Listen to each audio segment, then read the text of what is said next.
in this problem, it is given us the plane ABC where whose equation is x over a plus y over b plus z over c is equal to 1, which meets the axis in ABC. We have to find the equation to determine the circumcircle of triangle ABC and obtain coordinate of its centre.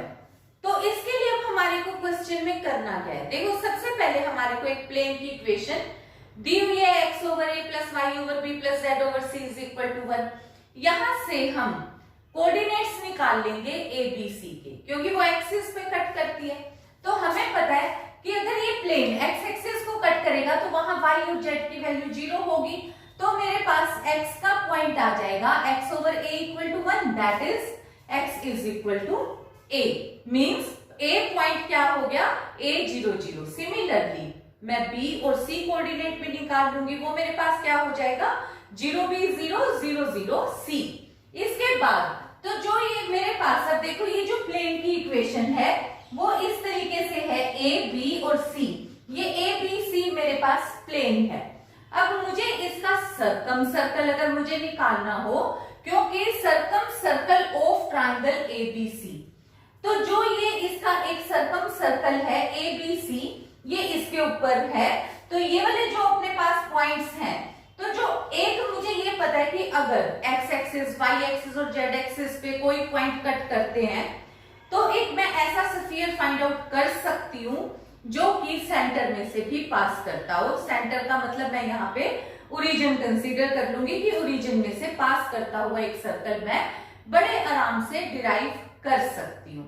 तो मैंने एक origin भी ले लिया कि origin मैंने sphere के ऊपर का कोई भी एक पॉइंट ले लिया, जो कि यहाँ पे मेरे पास, यहाँ मैंने इसको ओरिजिन O से शो किया है। तो जो इसके ऊपर एक सर्कल स्फीयर एक ऐसा कंसीडर करा जो कि O में से पास करता हो, A B और C में से पास करता हो, यानी मेरे पास अब 4 पॉइंट्स हो गए। और ये क्वेश्चन हम पहले लास्ट लेक्चर्स में डिराइव कर चुके हैं कि हम कैसे एक स्फीयर की इक्वेशन फाइंड आउट कर सकते हैं जो कि ओरिजिन A B और C 3 पॉइंट्स में से पास करता हो, यानी कि 4 पॉइंट हो गए, टोटल 4 पॉइंट्स में से पास करता हो। तो ऐसे स्फीयर की equation O A B C 4 point हो गए, इनमें से पास करने वाले स्फीयर की ये इक्वेशन हमारे पास होती है X square plus Y square plus Z square minus A X minus B Y minus C Z is equal to 0। Otherwise भी तुम इंडिपेंडेंटली फाइंड आउट कर सकते हो, कैसे X square plus Y square plus Z square plus 2ux plus 2vy plus 2wz plus d is equal to 0। ये हमारे पास general equation of sphere होती है। इसमें हम x y z की जगह पे एक बार 0 0 0 पुट करेंगे तो d 0 आ जाएगा, फिर यहाँ पे एक बार a 0 0 पुट करेंगे तो u की वैल्यू v और w, ये वैल्यूज आराम से आ जाएंगे, उनको सब्स्टिट्यूट कर देंगे तो ये हमारे पास इक्वेशन डिराइव हो जाएगी। तो अब मेरे पास देखो, एक तो ये प्लेन की इक्वेशन है और एक मेरे पास ये स्फीयर की इक्वेशन है। तो मैंने ये स्फीयर बना लिया और ये मेरे पास प्लेन है। प्लेन को जैसे मैंने कहा कि स्फीयर मेरा एप्पल की तरीके से वर्क करेगा और जो प्लेन है वो नाइफ की तरीके से वर्क करेगा, और जो मैं स्लाइस कट करूंगी वो कुछ इस तरीके से करूंगी कि जो स्लाइसेस आएंगी वो मेरे पास सर्कुलर शेप में आएंगी। ठीक है, तो यहाँ पे जब मैंने इधर से वैल्यूज कट करी और मैं इधर इस तरीके से कट करती जाऊंगी, हर एक स्लाइस, हर एक का अपना एक अलग रेडियस, ठीक है ना। तो मैंने यहाँ पे किस तरीके से कट करना है प्लेन को, मेरा जो प्लेन है वो ए बी सी दिया हुआ है। तो जो ट्राइंगल, मतलब यहाँ पे कुछ इस तरीके से मेरे पास पॉइंट है कि जो ट्राइंगल है वो जो प्लेन है, प्लेन ए बी सी, ठीक है, तो वो इस तरीके से मेरा जा रहा है और उसने इसको कट किया तो मेरे पास एक सर्कल निकल के आया।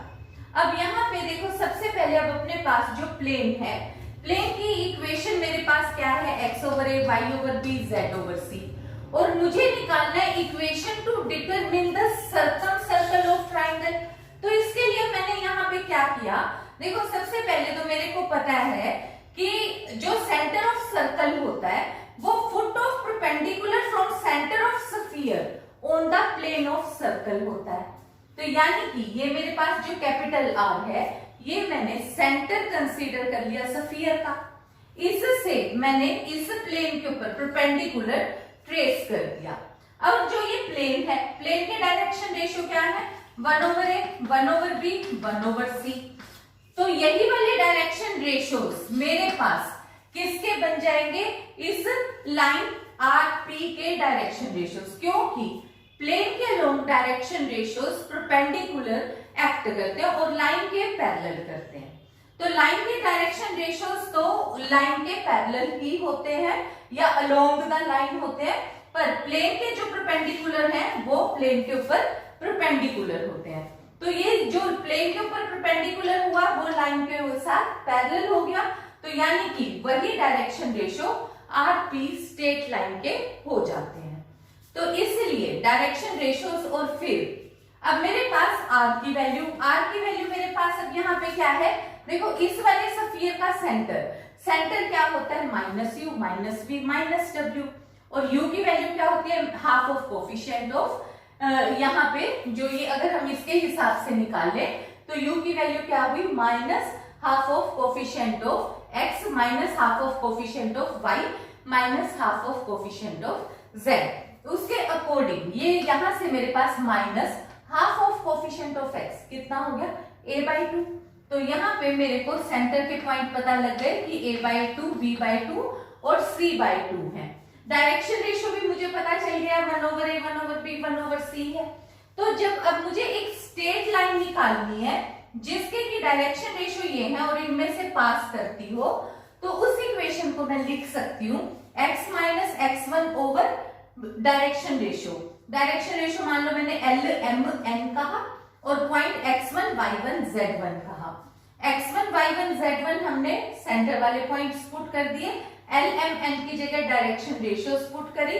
अब ये मेरे पास इक्वेशन आ गई जो मुझे डिटरमिन करनी थी। सर्कम सर्कल के लिए जो मुझे इक्वेशन डिराइव करनी थी वो मेरे पास आ गई। अब इससे मैं सर्कम सर्कल मतलब जो कोऑर्डिनेट निकालने हैं वो कैसे निकाल सकती हूँ, उसके लिए अब यहां से मैंने इसको जनरल कोई भी एक पॉइंट कह दिया आर का मतलब है कि कोई भी एक कांस्टेंट। इसका मतलब यहाँ पे हमने रेडियस बिल्कुल भी नहीं लिया, ये हम कई बार के से रिप्रेजेंट कर देते हैं, ये कोई एक कांस्टेंट है। तो यहाँ पे a minus x minus a/2 1/a is equal to r हो गया। उसके बेस पे यहाँ से जो ये इसका ये वाला पॉइंट यहाँ से कौन सा आया, कोई भी जनरल पॉइंट ये हमारे पास हो गया P, क्योंकि ये P पॉइंट जो है ये फुट ऑफ परपेंडिकुलर है from centre of sphere to plane. तो ये जो और ये P है, P क्या होगा, सेंटर ऑफ कोऑर्डिनेट्स ऑफ किसका, स्फीयर का। जो सर्कल जो हमारे पास अब स्फीयर और प्लेन के इंटरसेक्शन के बाद जो सर्कल बना है उसका सेंटर है P। तो जो ये P है तो P ही हमें फाइंड आउट करना है। तो P के कोऑर्डिनेट के लिए हमारे पास अब जो भी स्ट्रेट लाइन है वो any point P on this, ये क्या हो जाएगा, ये जनरल पॉइंट आया है, ये हो गया a/2 प्लस r/a। यहां से जब हमने इसको सोल्व किया ऐसे ही y कोऑर्डिनेट आ गया, ऐसे ही z कोऑर्डिनेट आ गया। अब क्योंकि मुझे P पॉइंट इस तरीके से चाहिए जो कि इसके प्लेन के ऊपर होना चाहिए वो पॉइंट, क्योंकि तभी वो सर्कल का सेंटर बनेगा। तो यानी कि वो प्लेन की इक्वेशन को सेटिस्फाई करेगा। प्लेन की इक्वेशन मेरे पास ये है, तो मैंने इस प्लेन की इक्वेशन के अंदर ये पॉइंट्स पुट कर दिए। x की जगह पे a/2 plus r/a 1/a, similarly 1/b plus 1/c, similarly ये y और z कोऑर्डिनेट, और ये मेरे पास कितना है, इज इक्वल टू 1। तो यहाँ पे मैंने ये सब्स्टिट्यूट कर दिया। तो यहाँ पे जब मैंने सब्स्टिट्यूट करा इस इक्वेशन में तो मेरे पास कुछ इस तरीके की इक्वेशन बन गई 1/2 प्लस 1/2 प्लस 1/2। तो यहाँ से जो ये रिजल्ट है मेरे पास, तो ये 1/2 3 टाइम हो गया 3/2, यहाँ जाके ये मेरे पास कितना हो गया, इज इक्वल टू 1/2, और एक मेरे पास अब रिजल्ट रह गया R over A square, R over B square, R over C square. ठीक है, इस तरीके से मेरे पास वैल्यूज आ जाएंगी। तो जो ये मेरे पास वैल्यू आई है, तो r की वैल्यू, तो यहां से मेरे पास कितना बन गया, r is equal to r into, अब इसको मैंने लिख लिया a raise to power -2, b raise to power -2 plus c raise to power -2 is equal to -1/2। ये चीज को मैं डिनोमिनेटर में ले दी, तो r की वैल्यू मेरे पास अब ये बन गई। अब r की वैल्यू मैंने वापस इस कोऑर्डिनेट के अंदर सब्स्टिट्यूट कर दी, सब्स्टिट्यूट करी तो ये रिजल्ट हो गया a ओवर 2 माइनस, अब यहां से जो ये रिजल्ट है 1 ओवर a, 1 ओवर a को मैंने लिख लिया a इनवर्स और इसको डिवाइड कर दिया 2a raise to power -2 plus b raise to power -2 c raise to power -2। Similarly b coordinate, c coordinate, अब इसको फिर से मैंने एलसीएम ले लिया, तो एलसीएम लिया तो 2a inverse a raise to power -2 b raise to power -2 c raise to power -2, ये a यहां कॉमन आया, फिर यहां से मेरे पास आ जाएगा ये वाली रिजल्ट, a इनवर्स कट जाएगा, यहां आ जाएगा b raise to power -2 plus c raise to power -2। Similarly b coordinate और c कोऑर्डिनेट, और यही कोऑर्डिनेट हमारे को कहा था obtain the coordinates of its centre. ये हमारे पास ये सेंटर p के पॉइंट्स हैं, और ये p है कि इसका centre of circle after intersection of sphere and plane.